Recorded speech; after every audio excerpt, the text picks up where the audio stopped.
Program makan bergizi gratis telah berjalan lebih dari 1 tahun termasuk di Palembang dan sejumlah daerah di Sumatera Selatan. Namun, pelaksanaannya belum sepenuhnya berjalan optimal seiring masih ditemukannya kejadian dugaan keracunan makanan. Sejak program ini dimulai pada 6 Januari 2025, tercatat 8 kejadian keracunan dengan jumlah siswa terdampak mencapai sekitar 422 orang di Sumatera Selatan. Kasus pertama terjadi di Kabupaten Empat Lawang pada Februari 2025.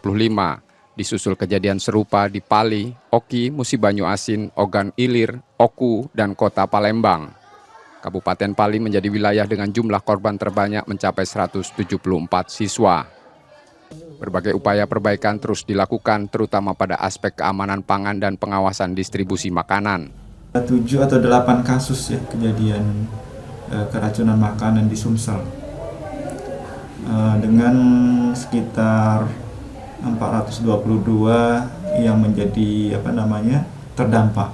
Yang pertama kita terus mendorong untuk SLAS-nya, kita kejar sampai semuanya memiliki SLAS.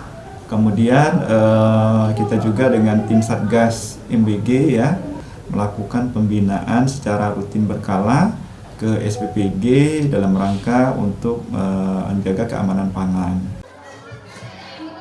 Dengan pembenahan berkelanjutan, program ini diharapkan dapat berjalan lebih aman, optimal, dan memberi manfaat bagi lebih banyak peserta didik. Muhammad Reza Pahlevi, Kompas TV, Palembang, Sumatera Selatan.